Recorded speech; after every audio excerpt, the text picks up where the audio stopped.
Doctor Bhimrao Ambedkar की असली संघर्ष की कहानी, जिसे किताबों में नहीं पढ़ाया जाता। ऐसी सच्चाइयां जो केवल इतिहास नहीं बल्कि संघर्ष, साहस और आत्मसम्मान की कहानी है। क्या आप सोच सकते हैं, एक ऐसा बच्चा जिसे स्कूल में पानी पीने तक की अनुमति नहीं थी, जिसे कक्षा में बैठने नहीं दिया जाता था, जिसे इंसान की तरह नहीं बल्कि अछूत समझा जाता था, लेकिन वही बच्चा आगे चलकर भारत का संविधान लिखता है, करोड़ों लोगों को अधिकार दिलाता है और दुनिया उसे महान विचारक के रूप में पहचानती है।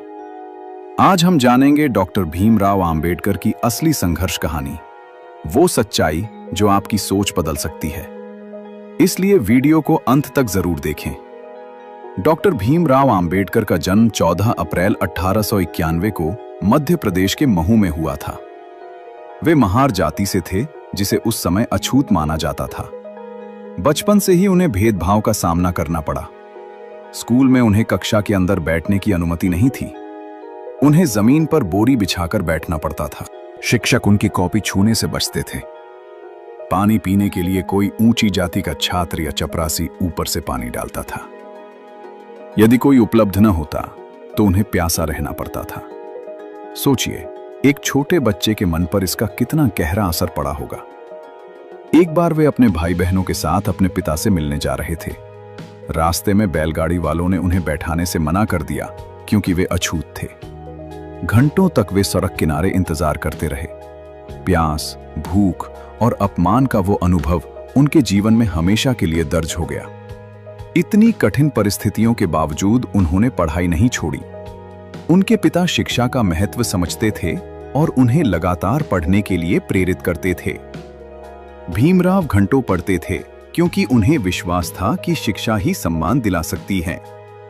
उनकी प्रतिभा के कारण उन्हें छात्रवृत्ति मिली और वे विदेश पढ़ने गए। उन्होंने कोलंबिया यूनिवर्सिटी और लंदन स्कूल ऑफ इकोनॉमिक्स में अध्ययन किया।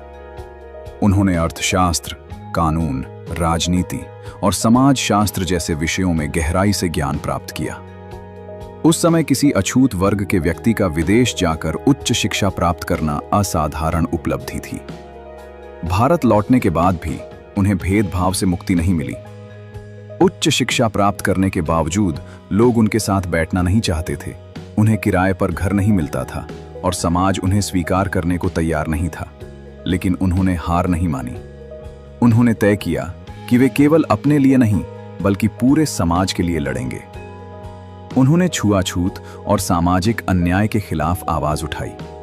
उन्होंने पानी के स्रोतों पर समान अधिकार, मंदिर प्रवेश और सामाजिक समानता के लिए आंदोलन किए। उनका संदेश स्पष्ट था, शिक्षित बनो, संगठित रहो और संघर्ष करो। 1947 में जब भारत स्वतंत्र हुआ, तब डॉक्टर आंबेडकर को संविधान मसौदा समिति का अध्यक्ष बनाया गया। उन्होंने सुनिश्चित किया कि भारत का संविधान सभी नागरिकों को समान अधिकार दे, छुआछूत को समाप्त करे और कानून के सामने सभी को बराबर माने। आज हम जो मौलिक अधिकार, समानता और स्वतंत्रता का अधिकार पाते हैं, उसमें उनका अमूल्य योगदान है। जिस बच्चे को पानी पीने तक का अधिकार नहीं था, उसने करोड़ों लोगों को अधिकार दिलाए। जिसे समाज ने ठुकराया, उसी ने समाज को बराबरी का रास्ता दिखाया। अगर डॉक्टर आंबेडकर हार मान लेते तो शायद आज भारत वैसा नहीं होता जैसा हम जानते हैं। अगर आपको यह जानकारी महत्वपूर्ण और प्रेरणादायक लगी हो तो वीडियो को पूरा देखने के लिए धन्यवाद। वीडियो को लाइक करें। ऐसे ही ज्ञानवर्धक कंटेंट के लिए चैनल को सब्सक्राइब जरूर करें और बेल आइकन दबाना न भूलें। कमेंट में जरूर बताएं कि आपको यह जानकारी कैसी लगी। आपकी राय हमारे लिए बहुत महत्वपूर्ण है।